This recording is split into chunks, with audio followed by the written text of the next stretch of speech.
सारा काम खत्म हो गया? नहीं माँ जी, वो अंधेरा होने वाला है तो बाकी काम मैं कल खत्म कर दूंगी। ठीक से सुना नहीं था क्या? काम खत्म किए बिना घर के अंदर पैर नहीं रखना। माँ जी वो चुड़ैल। क्या चुड़ैल? तू चुड़ैल से ज्यादा मुझसे डर। चल ठीक है, अगर घर के अंदर आना है तो मेरी एक शर्त माननी पड़ेगी। अपने माँ बाप से बोल मेरे लिए सोने का हार भेजे। सोने का हार आएगा तो तू यहाँ आराम से रह सकती है। नहीं माँ जी, ऐसा मत कीजिए। मेरे मम्मी पापा के पास इतने पैसे नहीं है। उन्होंने मेरी शादी भी बहुत मुश्किल से कर्ज लेकर की है। वो सोने का हार कहाँ से लेकर आएंगे?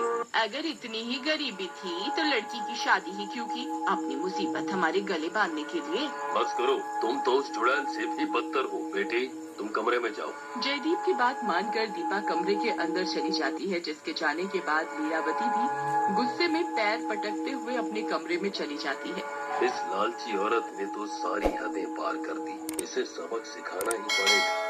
अपनी पत्नी को सबक सिखाने के लिए जयदीप एक योजना बनाता है और लीलावती के पास जाता है। सुनो, वो खेत पर काम करने वाला किसान थोड़ी देर बाद खेत का किराया देने आएगा। उससे पैसे लेकर अलमारी में रख देना। मैं किसी काम से पड़ोसी के घर जा रहा हूँ।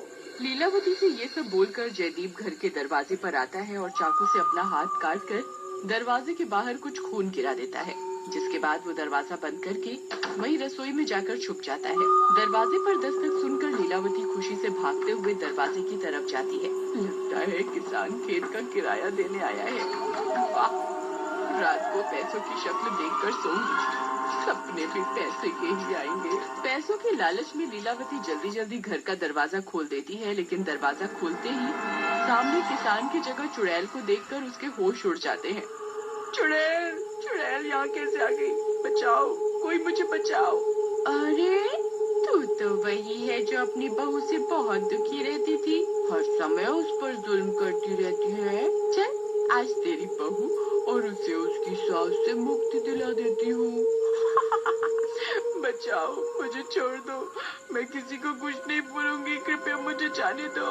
लीलावती के चिल्लाने की आवाज सुनकर ब्रिजेश और दीपा भी कमरे से बाहर निकल आते हैं और लीलावती को चुड़ैल के साथ देखकर परेशान हो जाते हैं। माँ, वो चुड़ैल माँ को कैसे ले गई? हमें उन्हें बचाने के लिए कुछ करना चाहिए। नहीं, कोई कुछ नहीं करेगा।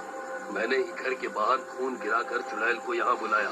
तुम्हारी सास दिन पर दिन लालच और जुल्म की सभी हदें पार कर रही है, इसलिए उसे सबक सीखना बहुत जरूरी है। अब चुड़ैल के साथ रहेगी तो उसे परिवार और प्यार दोनों की अहमियत समझ आ जाएगी। नहीं पापा जी, वो मेरे साथ कुछ भी करती हो, पर आखिर में वो आपकी पत्नी और हमारी माँ ही है। मैं उन्हें किसी भी मुसीबत में ऐसे अकेले नहीं छोड़ सकती। मैं उन्हें बचाने जा रही हूँ। इसके बाद दीपा लीलावती की जान बचाने के लिए घर के मंदिर से कुमकुम और हाथ में एक मशाल लेकर जंगल की तरफ चली जाती है। कुछ देर ऐसे ही जंगल में चुड़ैल की तलाश करते हुए घूमने के बाद दीपा को एक जगह पहुंचकर चुड़ैल की हंसी सुनाई देती है, जिसका पीछा करते हुए दीपा चुड़ैल के पास पहुंच जाती है। वाह, आज तो खुद ही शिकार चलकर सामने आ गया। तुम्हें शिकार करना है तो मैं तैयार हूँ, पर मेरी सास को छोड़ दो।